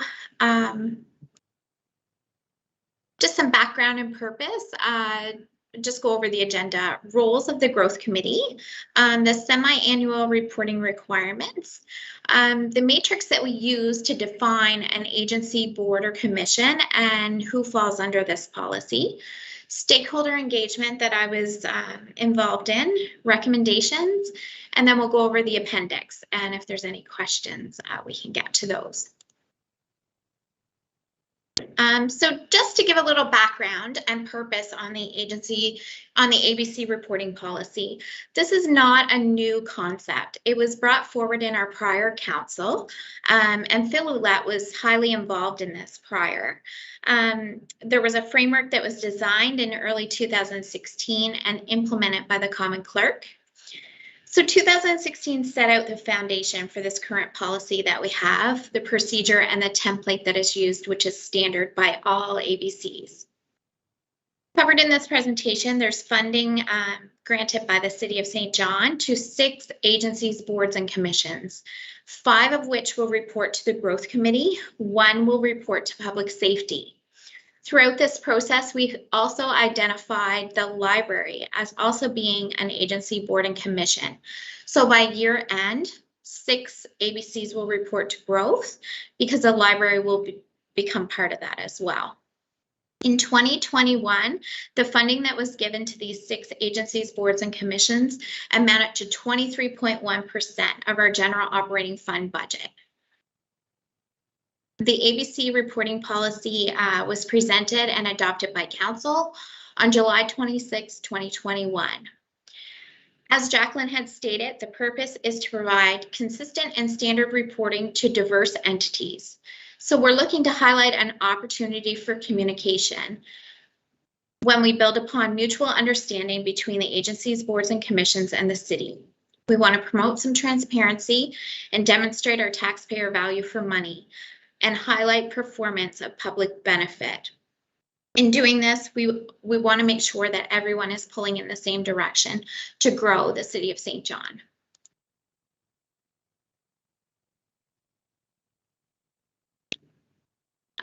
Next up is the roles of the Growth Committee. It's a very high-level approach. We're focusing on, in this policy, 3 KPIs. It's not strictly a finance policy. It encompasses growth, finance, and operations, which is why the Growth Committee is part of this process. There's a 2-stage review that is complete. First off, all reports will come to the Finance Committee. Those are reviewed by the Chief of Staff. Once he approves all the KPIs, ensuring high level that they make sense, we send this information on to the Growth Committee. The Growth Committee is expected to review for alignment with the city's long-term financial and strategic plans, ensuring that we are moving all in the right direction, in the same direction. From here, it will go to Common Council as a receive and file on the consent agenda. The next slide is the semi-annual reporting requirements. There's guidelines that are derived to support the policy. The standardization is achieved through these definitions, and we've broken this out into 2 funding levels. So funding level 1 is any amount of funding up to $250,000. Those ABCs will be required to report the standard template, which is what you've received in your package today, biannually, so the end of June as well as the end of December, as well as audited financial statements. If funding is over $250,000, everything applies as to the lower funding level, but in addition, there's going to be an annual report required for year end, also a presentation from a representative from each one of these ABCs to the representative councils and committees. So the reporting timelines. The standard reporting template is due 45 days after the biannual timeline of June 30th and December 31st. An additional 15 days after that is needed for the Chief of Staff to complete his review. Audited financial statements are submitted 90 days after December 31st. Funding level over $250,000, same as the above requirements, plus an annual report to be submitted 120 days after December 31st, and the presentation of the annual report to Growth Committee 160 days after December 31st. So I will be coming back to you again and having those presenters appear and review their submissions.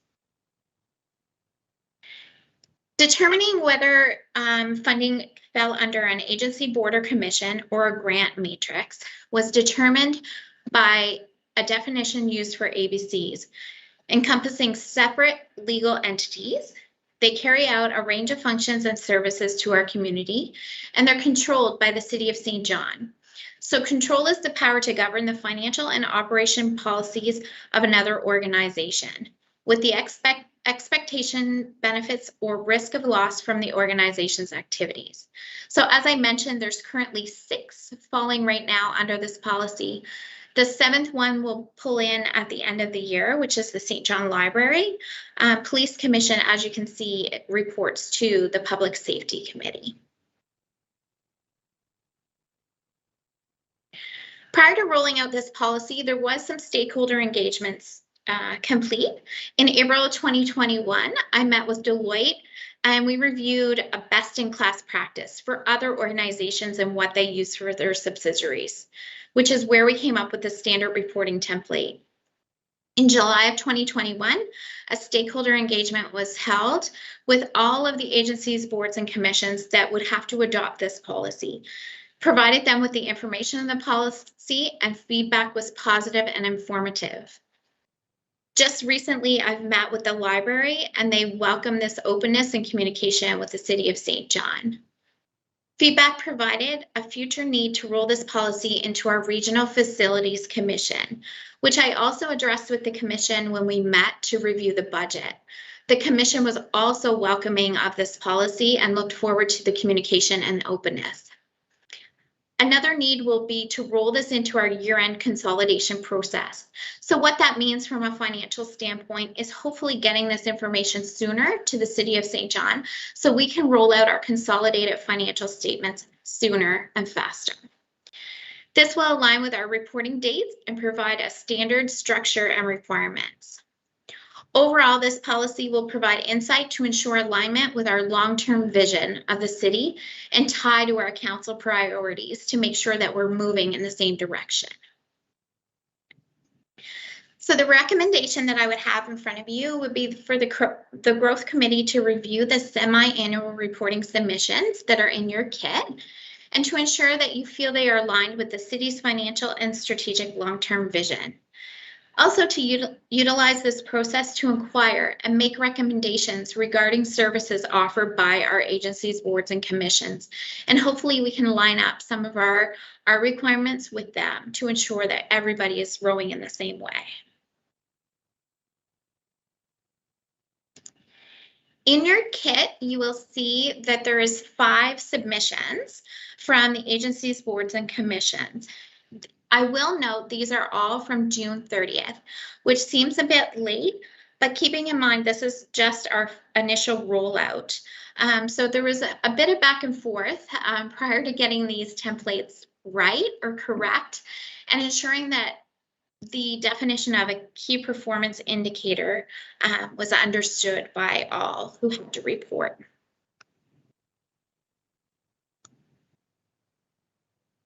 And next up, if there's any questions on those. Okay, Councillor Harris, then Mayor Riordan.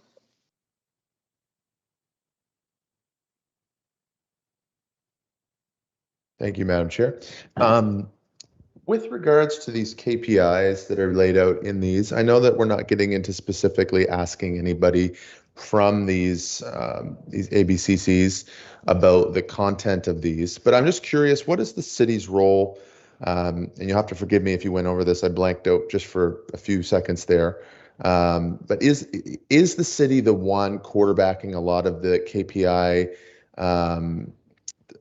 I guess, sets? So would our finance department and things like that, or is this coming from in-house largely? Is it collaborative? Things like that. So Brent, we have an obligation to our taxpayer to ensure that we can account for all of our tax dollars and where they are going. So there's a large amount of dollars that go into these ABCs. So prior council had felt the need that we have this openness, because prior to that, these agencies, boards, and commissions weren't required to submit anything to the City of St. John. So we want to have that openness. We want to have that transparency. We don't own this information. We're only coordinating it to give the information to council and the growth committee to ensure that everybody's rowing in the same direction. If I may, Councillor, just to answer your specific question, KPIs are the responsibilities of the committee. They develop them based on what they believe their role, strategic objectives, and operational goals are. The role of the city in terms of the review of the ABCs that Tiffany has articulated, we have a responsibility to make sure that the money being well spent. The role of the city is really to offer comment if we believe the KPIs are for whatever reason lacking in different form. But we do not get involved directly in the development of those KPIs. That really is the responsibility of the parent commission.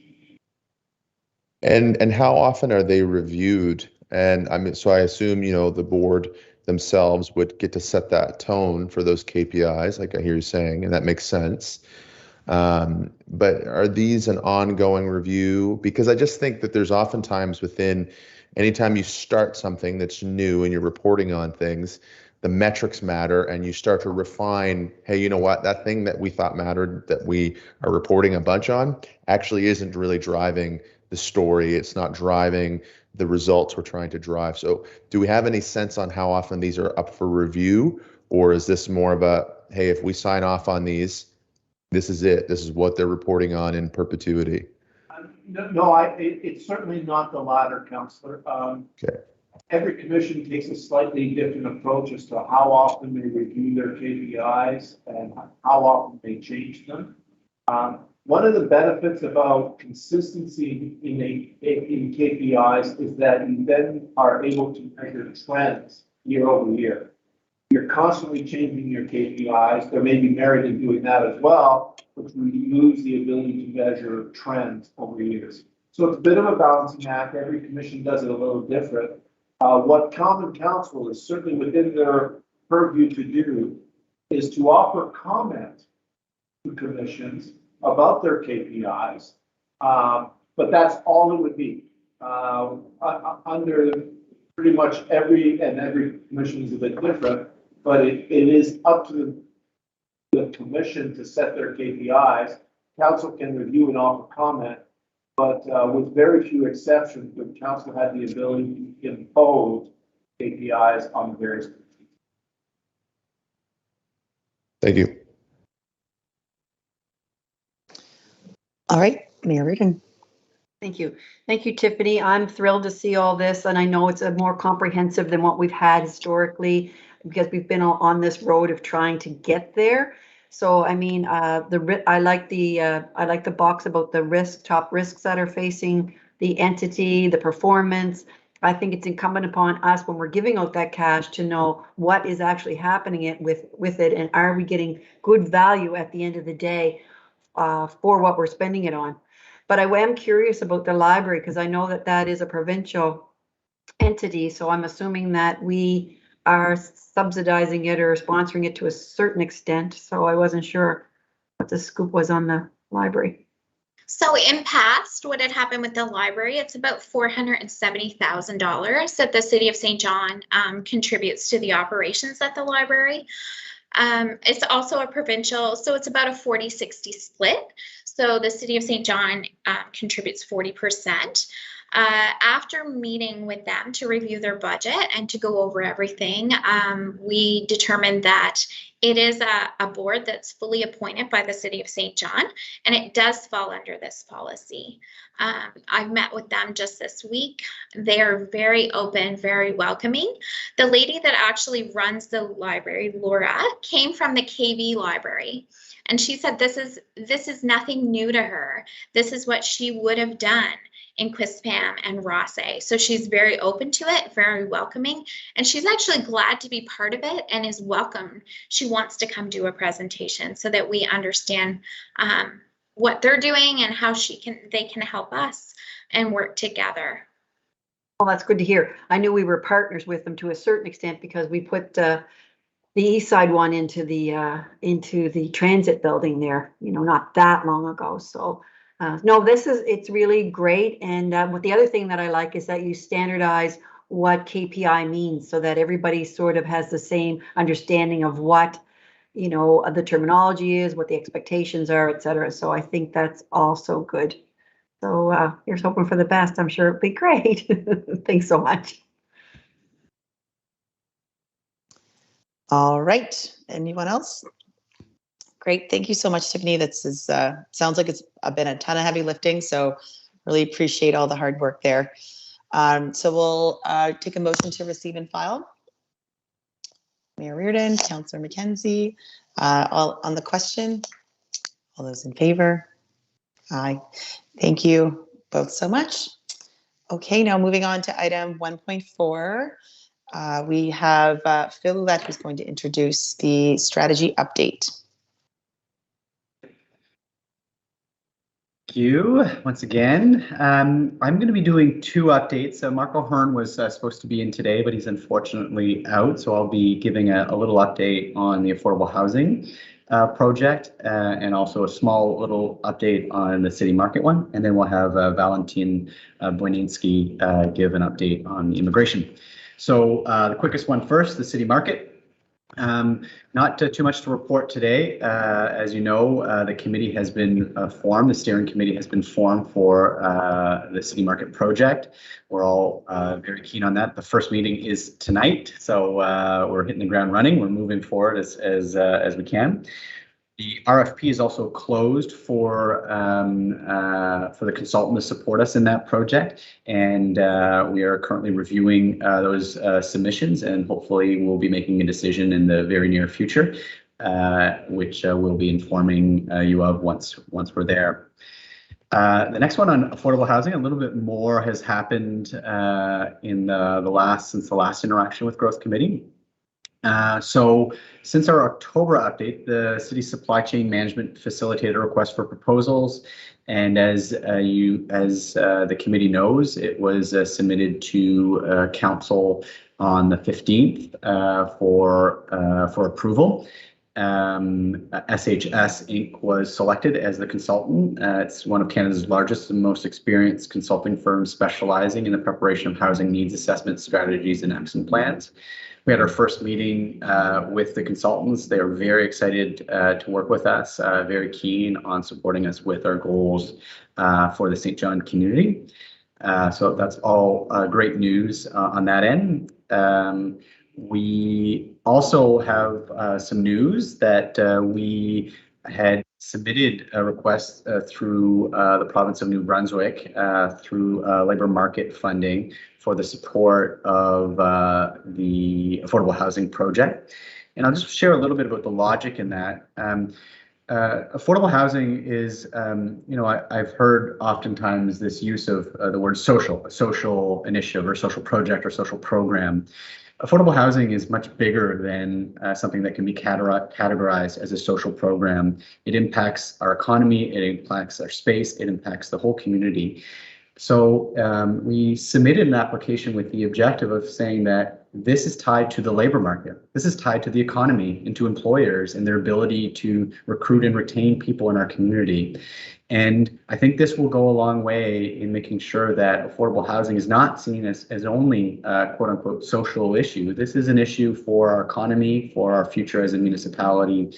And I think it does add quite a bit. So that funding has been submitted, and we've received initial feedback that we were successful in that application to support this project. So that's great news and great partnership with the province in working through that. So more information to come.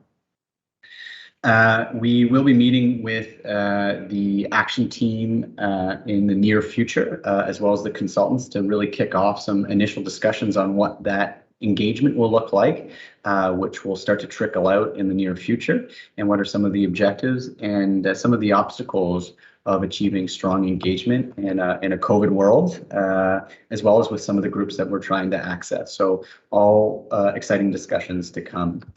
So I think with that, if there's any questions on that, I can certainly take them. If not, I will transition to the immigration. I don't see any. As always, you can always reach me directly by phone or by email. Lastly, I did want to introduce Valentin Boninski, who is the manager for the Local Immigration Partnership, and he does have an update. I also asked if it was okay if I shared this with the committee, and he agreed that it was okay. I am also happy to announce that Valentin recently became a full Canadian citizen, and his family as well. Very exciting news, and so it's great for him to have shared that news with us, and we're very excited to have him as our leader of the Local Immigration Partnership. So with that, Valentin's here to give a quick update on the immigration strategy. Thank you, Phil. Thank you for the congratulations. It's a great honor for us to be the officially Canadians now. Now on to the immigration strategy. The immigration and settlement strategy for St. John is built on the idea, on the concept of the immigrant journey. So the idea behind that, the logic behind it, is a bit similar to the customer journey. So on their way from choosing St. John as a destination to move and settle in, to landing here, to buying the first goods in the shops here, to renting a place, to getting kids into school, and on to buying a house and settling down long term, all the immigrants, they pass through a more or less similar touch points with local organizations, local communities, and people. So the idea is that if similarly to the customer journey, if we can ensure stellar service at all the touch points throughout that journey, then we will achieve the purpose of the strategy, which is to contribute to the population growth of St. John. So far, working together with a team of consultants, we have mapped out the key touch points on the immigration journey, and the consultants are now busy with the stakeholder engagement. They have got all the previous data from the surveys and analyses that the team at the city and at the local immigration partnership had done, and now they're meeting with the stakeholders in the community to get their insights and inputs, and they'll be populating that immigrant journey with the meat, so to say. They'll be looking if there are any gaps in the journey, if all the points, all the touch points are serviced appropriately, if the city delivers on the promise, on the proposition of the quality of life that attracts people here. So once that is done, they're now in the middle of this process, and they've booked so far over 50 stakeholder engagement sessions have been booked. They plan to finish the stakeholder engagement period by the first week of December. Then they'll go to the next stage, which will be putting together and drafting the strategy. This draft strategy will then be validated with the key stakeholder groups in January, and we plan to involve the growth committee at that stage, as well as many other committees like the St. John Lip Council Committee, the steering committee for the strategy development. Following that, there'll be amendments made based on the comments from all the stakeholders, and the final strategy is due to appear in front of the council at the we plan at the end of February to be approved and then put into action. This is a brief update on where we are now with the strategy. So if there are any questions, I'll be happy to take them.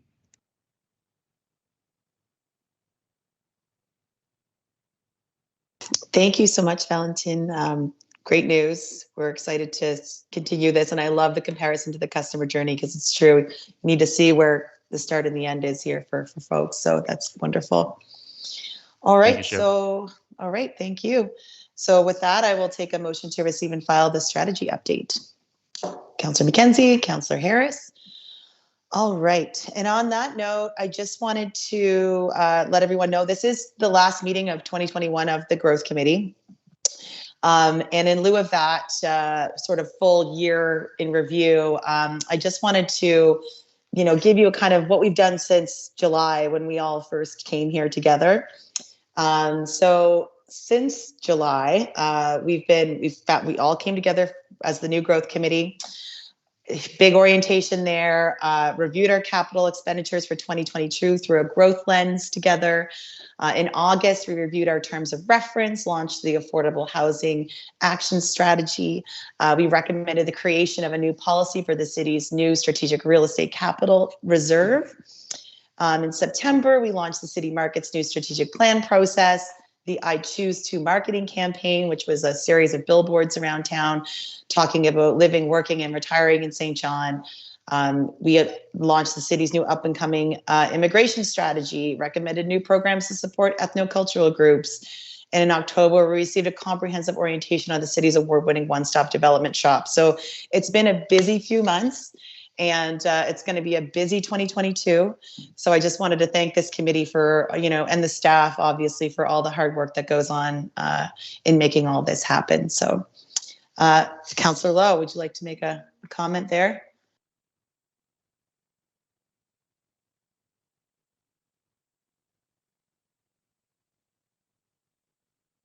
You're on mute. I'm trying to get off it. I'm off it. Are we supposed to borrow money from the growth committee to purchase anything? Was that supposed to be done at this meeting through to the city manager?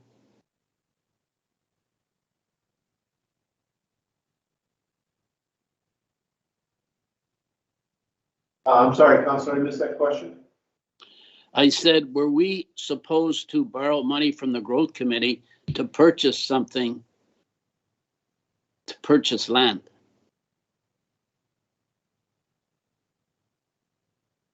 Not ringing a bell, Councillor, sorry. Okay.